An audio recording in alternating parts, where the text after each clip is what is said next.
صلی علی رسولہ الکریم اما بعد فاعوذ باللہ من الشیطان الرجیم بسم اللہ الرحمن الرحیم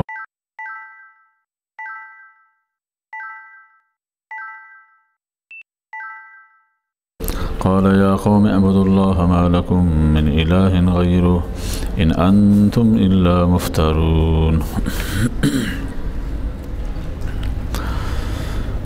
سابقہ رکوع میں صلاۃ والسلام ان کا اور ان کی قوم کا ذکر تھا، اور خلاصہ اس کا یہ تھا کہ نوح علیہ السلام اپنی قوم کی طرف پیغمبر بن کر آئے۔ انہوں نے اپنی قوم کو سمجھایا، لگاتار 950 سال تبلیغ کرتے رہے۔ جب وہ نہیں مانے اللہ تعالیٰ کا عذاب آیا ان پر، اور عذاب میں وہ لوگ گرفتار ہو گئے، حتیٰ کہ نوح علیہ السلام کا اپنا بیٹا نوح علیہ السلام اپنے بیٹے کو بھی اللہ تعالیٰ کے عذاب سے نہیں بچا سکے۔ تو اس سے عبرت دلانا مقصود ہے کہ قیامت میں کوئی کسی کے کام نہیں آئے گا۔ وہاں نہ نسب چلتا ہے، نہ خاندان چلتے ہیں، نہ دولت چلتی ہے، نہ مال چلتا ہے، نہ نسبتیں کام آتی ہیں۔ وہاں اگر کام آنے والی چیز ہے تو انسان کا اپنا ذاتی عمل ہے۔ نوح علیہ السلام باوجود چاہنے کے اپنے بیٹے کو اللہ کے عذاب سے نہیں بچا سکے۔ اس کی وجہ یہ تھی کہ اللہ تعالیٰ نے نوح علیہ السلام سے فرمایا انہ عمل غیر صالح، اس کے کام اچھے نہیں تھے، اس کے اعمال اچھے نہیں تھے۔ تو اعمال صحیح ہوں گے تو نجات ملے گی، اعمال صحیح نہیں ہوں گے تو پھر نجات نہیں ملے گی۔ اعمال کی بنیاد پر آخرت میں کامیابی کا دار و مدار ہے۔ لہذا باوجود چاہت کے بھی نوح علیہ السلام اپنے بیٹے کو نہیں بچا سکے، اور بالآخر غریق آب ہو گیا، پانی میں غرق ہو گیا۔ ان آیات میں حضرت ہود علیہ السلام اور ان کی قوم عاد کا تذکرہ ہے۔ قوم عاد وہ قوم تھی جو نوح علیہ السلام کے پوتوں میں ان کا شمار ہوتا ہے، یعنی اتنی دور نہیں تھی۔ اللہ پاک نے ان کو بڑی قوت سے نوازا تھا، ہر طرح کی ان کو طاقت حاصل تھی۔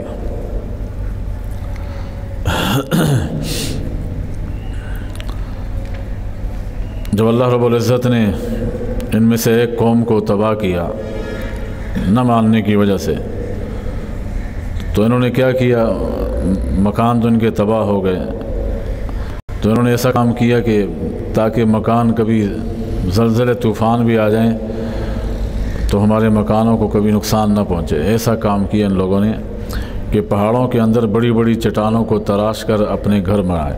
پہاڑوں کے اندر جس دور میں کوئی مشینری نہیں تھی، کوئی نئی ایجادات نہیں تھی، دور دور تک اس کا نام و نشان نہیں تھا، اللہ نے ان کو اتنی طاقت دی تھی کہ پتھروں کو تراش کر انہوں نے پہاڑوں کے اندر مکان بنا رکھے تھے، اور وہ مکان ایسے بنے ہوئے ہیں کہ آج تک ان کی باقیات موجود ہیں۔ آج بھی لوگ جاتے ہیں اردن کی طرف، ان علاقوں کی طرف، شام اردن کی طرف، تو سر راہ ان کی بھی بستیاں آتی ہیں، اور اسی طرح ان کے کھنڈرات کی شکل میں آج بھی وہ مکان پہاڑوں کے اندر بنے ہوئے موجود ہیں۔